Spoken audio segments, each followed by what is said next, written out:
എല്ലാവർക്കും നമസ്കാരം. ഇന്ന് ഞാൻ ഇവിടെ പറയാൻ പോകുന്നത് എന്നിട്ടെന്നറിയോ, നമ്മുടെ ഈ മാസം ഒക്ടോബർ മാസമാണ്.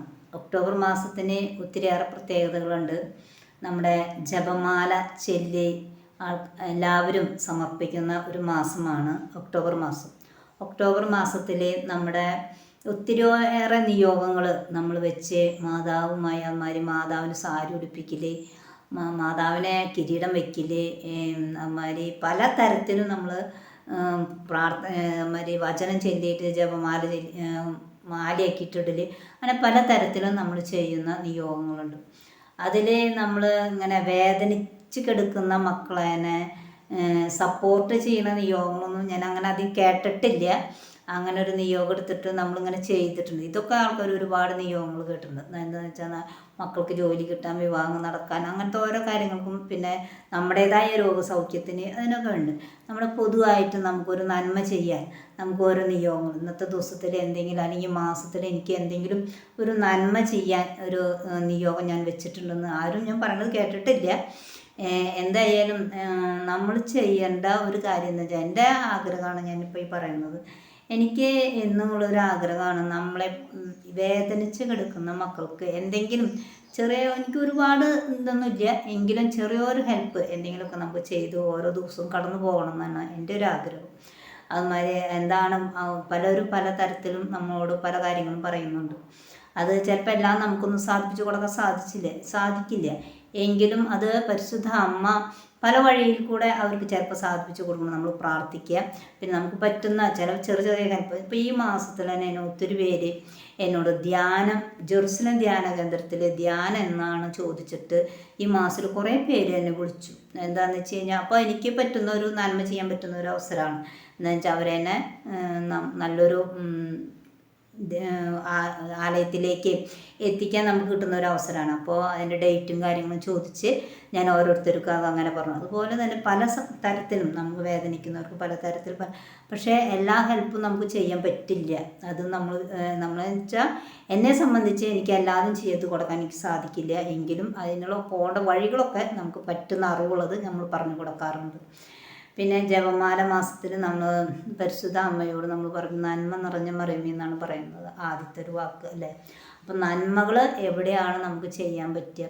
അതാണ് ഇപ്പോൾ ഒരുപാട് ജപമാല, ആയിരക്കണക്കിന് ജപമാലയാണ് ഓരോരുത്തർ ഇരുന്ന് ചൊല്ലിക്കൂട്ടുന്നത്. ഈ 1000 ജപമാല ചെല്ലുന്നവർ ചെയ്യേണ്ടത് 1000 നന്മ ചെയ്യാൻ ഇന്ന് പറ്റുമോ? നമുക്ക് 1000 നന്മകൾ മറ്റുള്ളവരെ സഹായിക്കാൻ പറ്റുമോ എന്നും കൂടി നമ്മളത് ചിന്തിക്കുകയാണെങ്കിൽ അത് ഒരുപാട് നന്മയിലേക്ക് ഒത്തിരി ജനങ്ങൾക്ക് അത് ഉപകാരപ്പെടും. നമ്മൾ ജപമാലകൾ ചൊല്ലി നമ്മൾ വെറുതെ നമ്മളിങ്ങനെ നിയോഗങ്ങളും പ്രാർത്ഥനകളൊക്കെ ഉണ്ടായിരിക്കാറുണ്ട്. പക്ഷെ അതുപോലെ തന്നെ നമുക്ക് കിട്ടുന്ന നന്മകൾ, നമ്മൾ ഒരുപാട് നന്മ ചെയ്യണം എന്നല്ല പറയണത്, എങ്കിൽ സാധിക്കുന്ന നന്മകൾ ചെയ്യാൻ എല്ലാവരും ശ്രമിക്കണം. പിന്നെ മറ്റുള്ളവരെ ഉപദ്രവിക്കാതിരിക്കുക. ചില മനുഷ്യർക്ക് കണ്ടിട്ടുണ്ട്, എന്താണെന്ന് വെച്ചാൽ എന്നെക്കാളും കൂടുതൽ മറ്റുള്ളവർക്ക് കിട്ടുമ്പോൾ അതിന് ചെറിയൊരു വിഷമം. എന്താണെന്ന് വെച്ചാൽ എനിക്ക് കിട്ടാത്തത് അവർക്ക് കിട്ടരുത്, അങ്ങനെയൊക്കെ ചിന്തിക്കുന്ന അനേകം മക്കളുണ്ട്, ഇല്ലേ? അനേകം മക്കൾ നമ്മുടെ അറിവിൽ ചുറ്റിലുമുണ്ട്.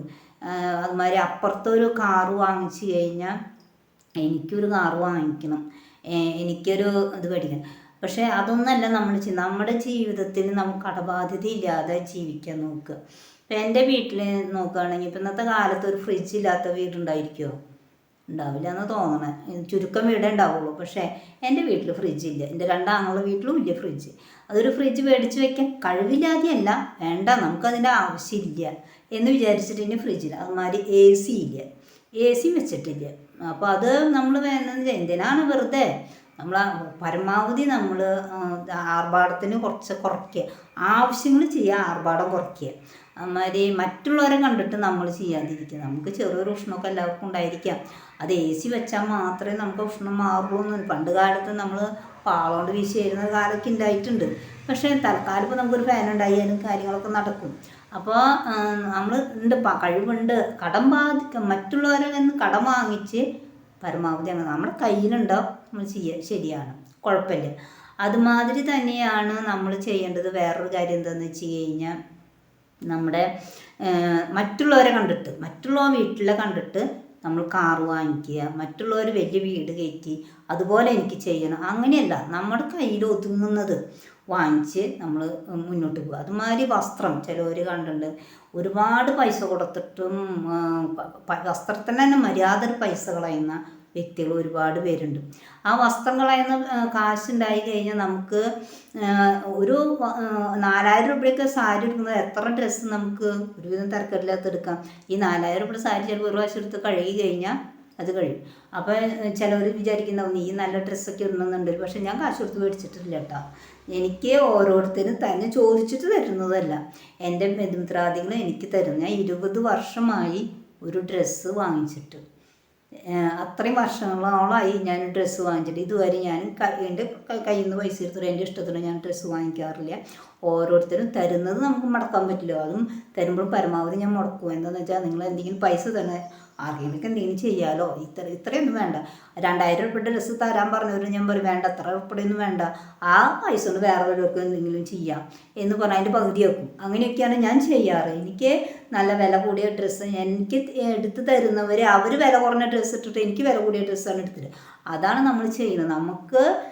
നമ്മൾ ചെയ്യേണ്ടത് എന്താ വെച്ചാൽ നമുക്ക് പറ്റുന്നത് നന്മകളും നമ്മൾ ചെയ്യുക. നമ്മൾ ഒരുപാട് ആർഭാടങ്ങൾ കാണിച്ചിട്ട് പൈസകൾ നശിപ്പിക്കാതിരിക്കുക, പരിശുദ്ധ അമ്മയോട് ചേർന്നിരിക്കുക.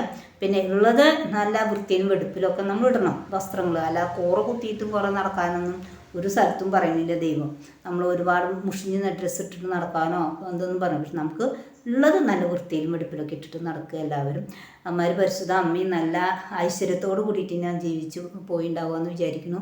നമ്മുടെ ഫോട്ടോകളൊക്കെ അങ്ങനെയാണ്, നമ്മൾ കണ്ടിട്ടില്ല പരിശുദ്ധ അമ്മേനെ. അമ്മ ഈശോയുടെയും ഡ്രസ്സ് ഏറ്റവും വില പിടിച്ച ഡ്രസ്സാണ് ഈശോയും ഇട്ടുണ്ടായിരുന്നത് അല്ലേ. അപ്പോൾ നമ്മൾ കുറേ കൂറകുത്തിയ ഡ്രസ്സൊന്നും ഇടേണ്ട ആവശ്യമില്ല, എങ്കിലും നമ്മൾ കടബാധ്യത വരുത്തിയിട്ടൊന്നും ഡ്രസ്സ് എടുക്കരുത് എന്നാണ് എനിക്ക് പറയുന്നത്. ഇന്നത്തെ വീഡിയോയിൽ ഇതൊക്കെയാണ് പറയാനുള്ളത്.